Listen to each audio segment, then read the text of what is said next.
तो दोस्तों जैसे कि आप जानते हैं कि आपके बिल में डिस्पैच फ्रॉम की डिटेल प्रिंट होनी मैंडेटरी है।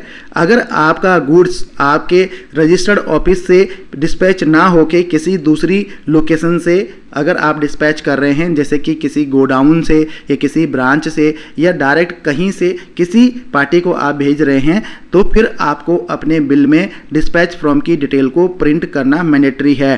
तो ये टैली में कैसे करते हैं, डिस्पैच फ्रॉम की डिटेल्स को कैसे मॉडिफाई करना है, कैसे चेंज करना है, कैसे प्रिंट करना है, तो यहाँ पे इस वीडियो में डिटेल में आपको बताऊंगा। क्योंकि बहुत सारे टैली यूजर्स, हमारे व्यूवर्स का ये क्वेश्चन आ रहा था कि भैया इनवाइस में डिस्पैच फ्रॉम की डिटेल्स को कैसे प्रिंट करें। तो दोस्तों यहाँ पे दो कंडीशन है। एक कंडीशन ये है कि डिस्पैच फ्रॉम आपका फिक्स है, जैसे कि आपका कोई स्टोर है या आपके मल्टीपल स्टोर हैं, तो आपने किस स्टोर से आपने डिस्पैच करना है, तो ये आपका फिक्स हो गया कि भैया अधिकतर मेरा उस स्टोर से जाता है, कभी मेरे दूसरे स्टोर से जाता है। तो यहाँ पे आप डिस्पैच फ्रॉम की डिटेल्स को, एड्रेस को फिक्स कर सकते हैं।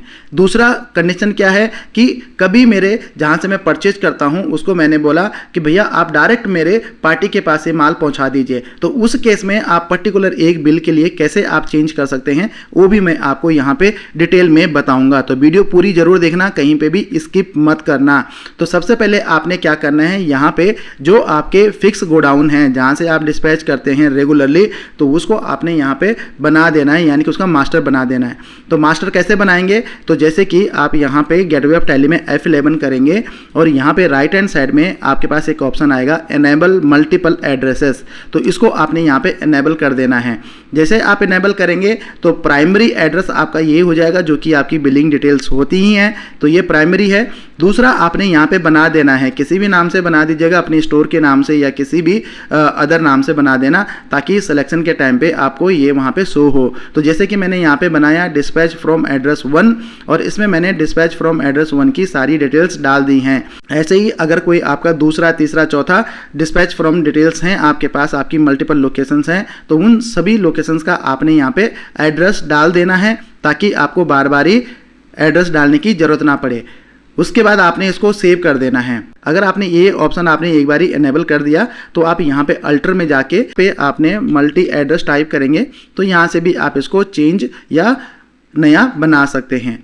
अब बिल पे कैसे काम करेगा, तो जैसे आप बिल पे जाएंगे, जैसे कि ये बिल है, ये बिल बनाते टाइम पे आप इसको सेलेक्ट कर सकते हैं या इसको मॉडिफाई कर सकते हैं। यहाँ पे जैसे आप बिल बनाएंगे, यहाँ कहीं पे भी आपको डिस्पैच फ्रॉम की डिटेल्स डालने का ऑप्शन नहीं आएगा, लेकिन जैसे ही आप यहाँ पे ई इनवाइस की डिटेल्स में जाएंगे, ये तो ई वे बिल की डिटेल्स होगी। जैसे आप इसको सेव करेंगे तो यहाँ पे ई इनवाइस की डिटेल्स यहाँ पे खुल के आती हैं, जहाँ पे आप बिल टू प्लेस और शिप टू प्लेस डालते हैं। तो यहाँ पे अगर आपके पास ये वाला डिस्पैच फ्रॉम डिटेल वाला ऑप्शन नहीं आ रहा है, तो इसको आप यहाँ पे इनेबल कर सकते हैं। यहाँ पे F12 करना है, तो अगर ये नो रहेगा तो ऐसे आएगा, यहाँ पे डिटेल्स नहीं आएंगे, तो यहाँ पे F12 करके इस वाले ऑप्शन को इनेबल कर देना है। और यहाँ पे आपने उस एड्रेस को, जैसे कि ये वाला एड्रेस है, एड्रेस 1 से डिस्पैच हो रहा है, एड्रेस 2 से हो रहा है, किस लोकेशन से हो रहा है, तो वो एड्रेस आपने यहाँ पे सेलेक्ट कर देना है। जैसे आप इसको सेलेक्ट करेंगे और इसको सेव करेंगे, और आपका जो ई इनवाइस है या ई वे बिल है, वहाँ पे भी आपका डिस्पैच फ्रॉम डिटेल में ये एड्रेस चला जाएगा। तो जैसे आप इसको सेव करेंगे, तो इसका मैं ई वे बिल और ई इनवाइस नहीं बनाता हूँ, और जब आप प्रिंट पे जाएंगे, बिल का प्रिंट निकालेंगे, तो यहाँ पे कॉन्फ़िगरेशन में जाना है, और कॉन्फ़िगरेशन में जाने के बाद यहाँ पे एक ऑप्शन आएगा dispatch detail, print dispatch from detail को, इसको यस करना है। जैसे आप इसको यस करेंगे तो यहाँ पे प्रीव्यू में देखेंगे तो यहाँ पे डिस्पैच फ्रॉम डिटेल आपकी प्रिंट हो जाएंगी, जो भी आपकी डिस्पैच डिटेल आपने एड्रेस आपने सेलेक्ट किया था। अब मान लिया जाए आपके किसी दूसरे गोडाउन से या किसी डायरेक्ट पार्टी से, डायरेक्ट आपके बायर से आपकी पार्टी को आप भेज रहे हैं, तो उस केस में आप क्या कर सकते हैं, यहाँ पे इस डिस्पैच डिटेल के एड्रेस को या इसके जो भी आपका यहाँ पे डिस्पैच, जहाँ से डिस्पैच हो रहा है, वो डिटेल आप यहाँ पे डाल सकते हैं, जिससे कि आपकी प्रिंटिंग में आपका डिस्पैच फ्रॉम का डिटेल प्रिंट हो जाए। तो इस तरह से आप चेंज कर सकते हैं। हाँ, इसमें एक इम्पॉर्टेंट बात यह है कि डिस्पैच फ्रॉम वाला जो ऑप्शन है, ये आपको टैली प्राइम के 7.1 रिलीज में ही देखने को मिलेगा, उससे नीचे के रिलीज में देखने को नहीं मिलेगा। तो वीडियो अच्छी लगी हो तो वीडियो को लाइक कर देना, चैनल को सब्सक्राइब कर देना, और आपको कहाँ प्रॉब्लम आती है मेरे को कमेंट बॉक्स में कमेंट जरूर लिखना अगर आपकी कोई क्वेरी है। तो मिलते हैं अगली वीडियो में, तब तक के लिए टाटा बाय बाय।